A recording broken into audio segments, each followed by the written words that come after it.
Greetings, History 141 students. This is John Fia, your professor, and welcome back to the office hours. Hope you all had a good fall break. I've been seeing some of you in class, but this is our first office hours that we are doing after fall break. So again, I hope that it was a relaxing yet productive fall break. Some of you are writing the Benjamin Franklin paper, so I know that took a lot of your time over fall break. But we had our first exam. You'll get those back probably around the time you're watching this. But we now are moving into a sort of new segment of the class as we're moving sort of chronologically through time, through early American history. We finished up with the colonies, and I took you, if you remember, to the sort of eve of the American Revolution in that lecture that I gave, that transitionary lecture, I think I called it, that you'll be accountable for on both the first exam and you're accountable for on the last exam and the next exam, from colonials to provincials, where we talked about the Britishness of the colonies. And then the last 2 or 3 lectures or so, we have been then thinking about this big question. How, if the colonies in the wake of the French and Indian War were so British, what happens in the course of 13 years, from say 1763 to 1776? Why, if they were so British, so proud to be part of the British Empire, there was such a sense of British nationalism, why in 1776 do they declare their independence? And that's what we've been wrestling with over the course of the last 3 lectures and even the last seminar, which we'll talk about in the next virtual office hours.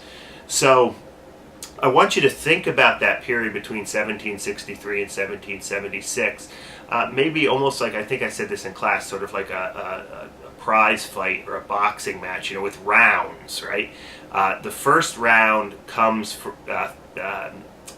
about when the colonists begin to protest against the Stamp Act. The Sugar Act, but also the Stamp Act, this direct tax on them. You begin to get the cry, no taxation without representation. The Stamp Act Congress we talked about, but we also talked about the more revolts, I should say, from the common people in major port cities, especially Boston, and the violence associated with that mob activity and protest to the Stamp Act. What comes out of the Stamp Act, right? What are the sort of deeper ideas that you need to realize? Well, in light of the Stamp Act, you begin to see this group of men, most of them well-educated colonial political leaders, beginning to form a political ideology. Now again, this political ideology is not necessarily anything new. It's really a re-articulation of sort of British ideas, Whig ideas.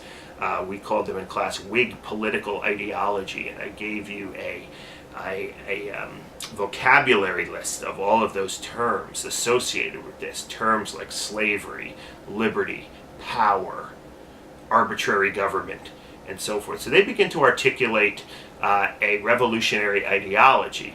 At the same time, you also begin to see, again, the mobs, who may not necessarily be articulating any kind of sophisticated political philosophy, but they are making headway in their protests, the destruction of Hutchinson, Lieutenant Governor Hutchinson's home, the intimidation of stamp collectors, and so forth. So that's round 1.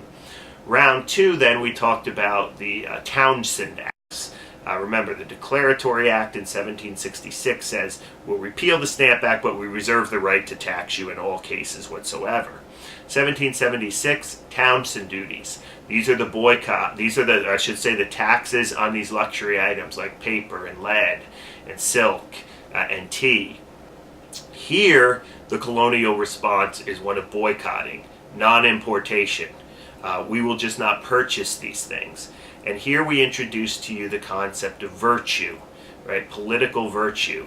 The idea that one must be willing, if they're really in favor of this revolution, if they're really in favor of this protest against British taxation, they will be willing to sacrifice tea, sacrifice all of these luxury goods in their lives and not purchase them. And we talked about some of the tensions that exist between in communities about whether or not people are boycotting or not. So you have this idea of virtue, the idea of sacrificing for the greater cause, emerging and becoming part of the revolutionary language. And then the third round, if you will, comes in the wake of the Boston Tea Party. Remember, we talked about the Tea Act. We talked about the way in which the Tea Act was displeasing to many of the merchants who could not sell this very cheap Indian tea. The Boston Tea Party occurred. England responds with the Coercive Acts, and see those coercive acts from the perspective of the colonists, but also from the perspective of the British. The colonists see the coercive acts, or the so-called intolerable acts, as taking away their liberties to assemble, their rights to their liberty for to have free trade, trial by jury, and so forth. Britain, of course, sees them as a punishment because these colonies are basically destroying property. So think of those things. Again, the next lecture we'll talk about the forming of the Continental Congress and Lexington and Concord and so forth. But again, Whig ideology, the mob, and the economic concerns that the masses seem to have, the idea of virtue, and the idea of how to define political liberty, and in what ways are the British taking away that political liberty. So again, a lot there. One office hours here for really what was about 3 lectures. But those are some of the highlights and points when you think about and try to synthesize those lectures. So thanks for watching, and we'll see you next time.